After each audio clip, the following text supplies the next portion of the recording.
Hello दोस्तों, आज का दिन जो है वो नरसिंह जन्मोत्सव के रूप में मनाया जाता है। नरसिंह अवतार जिसका मतलब है आधा मानव और आधा सिंह। तो जो विष्णु जी का नरसिंह अवतार है उसी के ऊपर हमारी आज की कहानी है।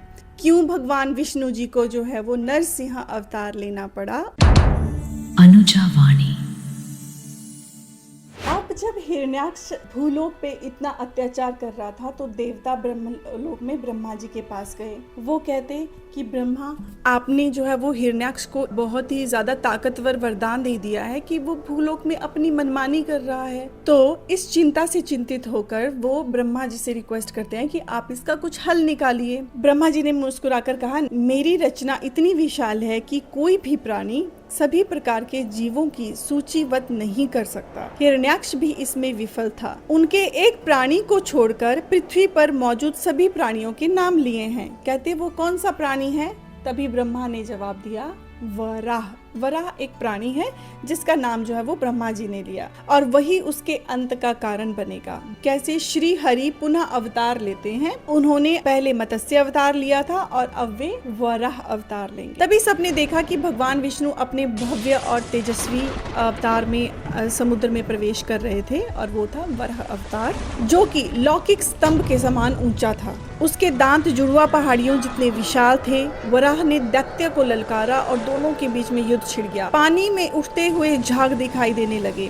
समुद्र कभी ताप से उबल उठता तो कभी बर्फ जैसा जम जाता।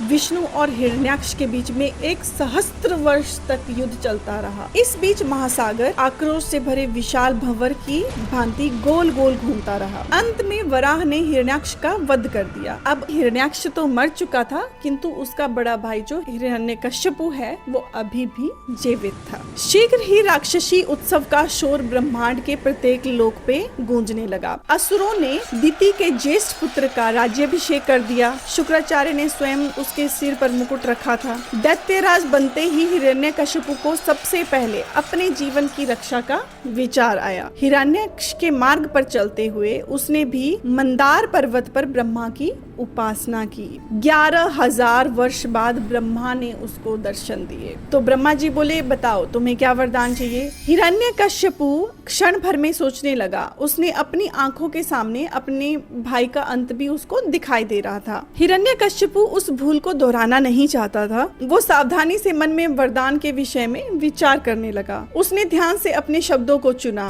वह चाहता था कि उसका वरदान ऐसा वरदान हो जिसमें कोई भी द्वार खुला ना रह जाए। तो उसने आशीर्वाद मांगा, हे ब्रह्मदेव, मुझे आशीर्वाद दीजिए। मैं किसी भी देवता और असुर, ना ही किसी पशु या मनुष्य के द्वारा मारा जाऊं। मेरी मृत्यु ना दिन में हो ना रात में हो, ना ही घर के अंदर हो ना ही घर के बाहर हो, ना ही आकाश में ना ही धरती पे, ना ही जल में ना ही स्थल में। मुझे वरदान दीजिए कि मैं ना किसी धातु से मरूं, ना किसी पत्थर से, ना किसी लकड़ी के बने औजार से, ना ही किसी अस्त्र शस्त्र से मरूं। हे विधाता, मुझे वरदान दीजिए कि मेरा वध ना कोई रात में कर सके ना दिन में कर सके। ब्रह्मा ने उसकी इच्छा पूरी कर दी और उसे वरदान दे दिया। इसके बाद हिरण्यकश्यपु अपने भाई की तुलना में दुगना अत्याचारी हो गया। उसको लगा वो अमर हो। उसके भाई ने जो गलती की थी वो उसने नहीं दोहराई है। वो और ज्यादा घोर अत्याचारी राजा बन गया। उसने अपने भाई की तुलना में दुगना अत्याचार किया। उसने न केवल पृथ्वीवासियों को पीड़ित किया बट उसने जो है वो देवताओं को भी स्वर्ग लोक से निकाल दिया। उसने तीनों लोकों पर विजय प्राप्त कर ली। वह ब्रह्मांड का अकेला स्वामी था। उसकी फैलती अत्याचारिता को देखकर ब्रह्मांड जैसे अंगार सा बन गया। परंतु उस मल कुंड में भी एक कमल खिल गया। वह कमल था हिरण्यकश्यपु का सबसे छोटा पुत्र, जिसका नाम आनंद का प्रतीक था। तो उनका पुत्र था प्रहलाद। असुर पुत्र होने के बावजूद भी जो प्रहलाद है वो विष्णु जी का भक्त बना। जिस समय हिरण्यकश्यपु जो है वो ब्रह्मा की तपस्या कर रहा था, तभी इंद्र ने असुर की गर्भवती पत्नी कयाधु का अपहरण कर लिया था। उस समय नारद ने हस्तक्षेप करके हिरण्यकश्यपु की पत्नी और उसके नवजात पुत्र की रक्षा की थी। वह बालक नारद से नारायण की महिमा सुनकर बड़ा हुआ था। तो तपस्या के उपरांत हिरण्यकश्यपु जब लौटकर आया तो उसने प्रहलाद को शुक्राचार्य त्रिपुरारी जी के पास भेजा उसको दैत्य ज्ञान के लिए, परंतु बालक भगवान विष्णु का नाम जपता जपता वापस लौट गया। हिरण्यकश्यपु जो है वो बहुत ज्यादा क्रोधित हुआ। क्या तुम्हें पता नहीं कि वह कितना दुष्ट प्राणी है विष्णु? वह स्वयं को देवता कहता है, जबकि उसने मेरे भाई को मारने के लिए एक क्रूर पशु का रूप धारण किया था। यह बात जो है वो हिरण्यकश्यपु ने अपने बेटे प्रहलाद को बताई।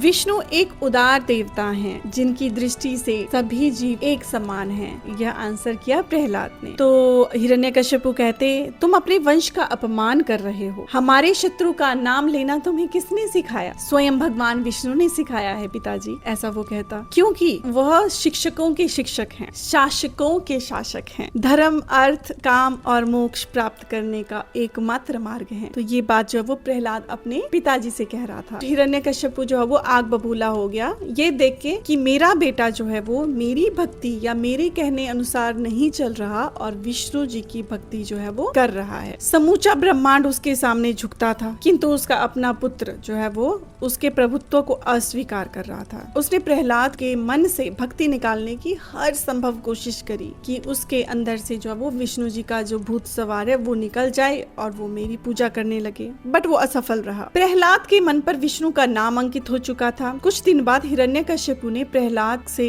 उसके जीवन का उद्देश्य पूछा, तो प्रहलाद ने अपने जीवन का उद्देश्य बताया कि मेरे जीवन का उद्देश्य है भगवान विष्णु की आराधना करना। तो प्रहलाद कहता कि मैं सिर्फ उनकी स्तुति कर रहा हूँ जो आपके भी पिता हैं, हम सबके पिता हैं। हिरण्यकश्यपु को बहुत ज्यादा गुस्सा आया। उसने अपने ही बेटे पुत्र प्रहलाद को मृत्यु दंड दे दिया, परंतु दैविक रूप से यह हर बार असंभव हो गया। उन्होंने जो है वो प्रहलाद का एक किस्म से हाथ थाम रखा था। उन्होंने प्रहलाद के भोजन में विष भी मिलाया, लेकिन फिर भी प्रहलाद को कुछ नहीं हुआ। हिरण्यकश्यपु का धैर्य समाप्त होने लगा था। अंत में उसकी बहन होलिका ने एक कुटिल योजना बनाई। होलिका कहती कि आप भूल गए भैया कि मुझे जो है वो वरदान मिला है कि मैं आग में नहीं जल पाऊंगी। तो उन्होंने कहा कि मैं प्रहलाद को अपनी गोद में लेकर वो जो चिता है उसमें बैठ जाऊंगी, तो मैं तो जलूंगी नहीं, प्रहलाद जो है वो जल जाएगा और वो मर जाएगा। निर्देश का तुरंत पालन हुआ। प्रहलाद को समझ आ गया कि उसके साथ क्या होने वाला था, किंतु उसने विरोध में एक भी शब्द नहीं कहा और वह केवल भगवान का नाम ही जपता रहा। जैसे जैसे लपटें ऊंची होती गई, वैसे वैसे प्रहलाद भी का जप भी तेज होता गया। वंदे विष्णु, यही जो है शब्द जो है वो प्रहलाद उस समय चिता के ऊपर जब बैठा था तो दोहरा रहा था। चिता से सब चीखें सुनाई देने लगी, किंतु वो चीखें प्रहलाद की नहीं अपितु होलिका की थी। अग्नि ने उसकी ही त्वचा को जला दिया और उसका मांस पिघलने लगा, परंतु प्रहलाद का बाल भी बांका नहीं हुआ, मानो किसी दिव्य और मोहक आवरण ने उसे ढक लिया हो। होलिका जलकर भस्म हो गई और उसने अपने ही वरदान का दुरुपयोग किया। इसीलिए देवी शक्तियों ने होलिका से उसका वरदान वापस ले लिया था। आग की लपटें मंद पड़ी तो हिरण्यकश्यपु स्तब्ध रह गया। प्रहलाद जीवित बैठा था और होलिका जलकर मर चुकी थी। हिरण्यकश्यपु क्रोध से कांप रहा था और उसने प्रहलाद को चिता से बाहर घसीटा और चंद्रशिला के स्तंभ के सामने फेंक दिया। कहते बहुत हो चुका, अब लगता है कि मुझे तुम्हें अपने हाथों से ही तुम्हारा अंत करना पड़ेगा। यह तभी संभव है जब प्रभु की ऐसी इच्छा हो। यदि वो नहीं चाहेंगे तो आप कुछ नहीं कर सकते पिताजी। कहते मैं तुम्हें इस खंबे से बांधकर तुम्हारी आंतें बाहर निकाल दूंगा। मुझे रोकने के लिए देखते हैं आपके विष्णु जी आते हैं या नहीं। प्रहलाद ने कहा कि उन्हें आने की आवश्यकता नहीं है पिताश्री, वो तो सभी जगह विद्यमान हैं, वे हर जगह मौजूद हैं, हर तत्व में है, हर कोशिका में है, आप में है, मुझ में है, इस खंबे में भी है। खंबे में हिरण्यकश्यपु हंसा और हाँ पिताजी, और वो रहेंगे, मुझे भी दिखाओ। हिरण्यकश्यपु ने गदा से स्तंभ पर प्रहार किया तो प्रहलाद ने आंखें बंद कर दी। हिरण्यकश्यपु के शब्द उसके गले में ही रह गए। स्तंभ बीच से फटा और उसके दो हिस्से टूट रहे थे और भीतर से एक प्रकाश की लहर निकल गई, जिसके अंदर से एक प्राणी प्रकट हुआ। उसको कहा गया नरसिंह। नरसिंह ने हिरण्यकश्यपु को अपनी बाहों में भरा और उसे घसीटकर महल के प्रवेश द्वार की दहलीज तक लेकर गया। अब हिरण्यकश्यपु ना घर के अंदर था न घर के बाहर। नरसिंह ने दैत्य को अपनी गोद में लिटा दिया। तुझे वरदान मिला है कि तू न धातु से मरेगा, न पत्थर से, न लकड़ी के बने शस्त्र से, न अस्त्र से, किसी से तुम्हें नहीं मारा जा सकता। तो नरसिंह अवतार ने गरज कर कहा, मैं इनमें से किसी भी चीज का प्रयोग नहीं करूंगा, मेरे पंजे तेरा मांस चीर देंगे। नरसिंह ने जैसे ही अपने नाखून दैत्य के शरीर में गड़ाए, वो जोर से चिल्लाया, उसका पेट फट गया और आंतें बाहर आ गई और नरसिंह ने उसकी आंतों को अपने गले में लटका दिया और फिर दैत्य का रक्त चाटने लगा। प्रहलाद भगवान के सामने नतमस्तक हो गया। विष्णु हंस रहे थे क्योंकि अब दोनों भाई मारे जा चुके थे और विष्णु ने प्रहलाद की रक्षा कर ली थी और पृथ्वी पर जय और विजय का पहला जन्म जो है वो समाप्त हुआ था। जय और विजय की कहानी मैंने आपको पहले भी सुनाई है। वो द्वारपाल जिनको श्राप मिला था कि आप हर युग में जन्म लेंगे एक राक्षस के रूप में, लेकिन उनका जो अंत है वो विष्णु के हाथों ही होगा। देखते रहिए मेरी स्टोरीज इसी तरह से, आगे भी मैं और रोमांचक कहानियां लेके आऊंगी। तब तक के लिए धन्यवाद। आप देख रहे थे अनुजा वाणी।